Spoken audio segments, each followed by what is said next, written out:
चलिए खबरों में आगे बढ़ते हैं। ग्वालियर में आज से और ज्यादा सख्ती की जाएगी। इसको लेकर जिला प्रशासन ने देर रात आदेश जारी कर दिए हैं। शादी समारोह पर पूरी तरह से रोक लगा दी गई है। अब किराना दुकानें नहीं खुलेंगी। ऑटो, ई रिक्शा और अन्य सभी सवारी वाहनों पर प्रतिबंध लगा दिया गया है। अब केवल राशन, दूध, गैस सिलेंडर, अखबार और दवाओं की होम डिलीवरी ही होगी। अंतिम संस्कार उठावनी में केवल 5 लोगों के शामिल होने की ही अनुमति है। वहीं प्रशासन की सख्ती के बीच यहां पर कोरोना से जंग जीतने वाले लोगों की संख्या भी बढ़ रही है। एक बड़ी जानकारी आपको दे रहे हैं। ग्वालियर में अब और ज्यादा सख्ती होगी, इसलिए आप सतर्क हो जाइए क्योंकि लगातार केसेस बढ़ रहे हैं। नए वेरिएंट भी सामने आ रहे हैं कोरोना के। इसको लेकर प्रशासन पूरी तरह से अलर्ट और सतर्क नजर आ रहा है। इसको लेकर जिला प्रशासन ने देर रात ही आदेश जारी किए हैं।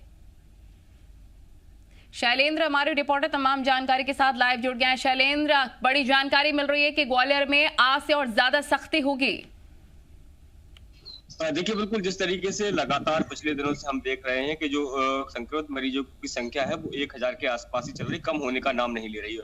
यही कारण है कि अब ग्वालियर जिला प्रशासन ने फैसला लिया है कि जो किराने की दुकानें अभी सुबह के समय खोली जा रही थी 4 घंटे की, जिनको मोहलत थी, वो पूरी तरीके से बंद कर दी गई है। अब किरानों की दुकान से केवल होम डिलीवरी हो सकेगी। इसके अलावा जो रेस्टोरेंट से जिन पर लोग ऑनलाइन ऑर्डर कर पा रहे थे या खुद जाकर ऑर्डर करके ला सकते थे, उन सारे ऑर्डर्स को भी बंद कर दिया गया है। ऑनलाइन ऑर्डर भी आप खाने का नहीं दे पाएंगे। इसके अलावा जो यात्रियों के आवागमन के लिए कहें या दूसरे अन्य जो लोग जरूरी काम के लिए जा रहे हैं, उनके लिए जो यात्री वाहन चल रहे थे, उन यात्री वाहनों पर भी अब रोक लगा दी। अब लोग अपने निजी वाहन से ही, जो चाहे वह रेल यात्रा के लिए जा रहे हो, बस यात्रा के लिए जा रहे हो या आवश्यक किसी काम से जा रहे हो, वो अपने निजी वाहन से ही जा पाएंगे। इसके अलावा जिस तरीके से जो शादी ब्याह था उसके ऊपर अब पूरी तरीके से रोक लगा दी गई कि अब जिले में कोई भी तरह की शादी समारोह की किसी भी तरह की कोई परमिशन नहीं दी जाएगी। इसके पहले घर में रहकर 10-10 लोगों के साथ शादी करने की परमिशन दी गई थी।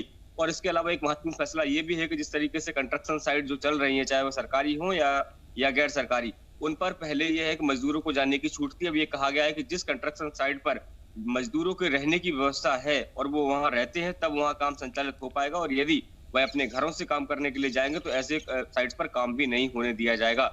तो लगातार जो है प्रशासन अब सख्ती बरत रहा है, क्योंकि जिस तरीके से हमने देखा कि भले ही संक्रमित जो ठीक होने वाले की मरीजों की संख्या वो लगातार बढ़ रही हो, लेकिन संक्रमण के जो शिकार मरीज हैं उनकी संख्या कम होने का नाम नहीं ले रही। और ऐसे में बहुत आवश्यक हो जाता है। यही वजह है कि सख्ती प्रशासन की तरफ से बढ़ती जा रही है और नए निर्देश भी जारी किए जा रहे हैं। बहुत शुक्रिया आपका तमाम जानकारी साझा करने के लिए।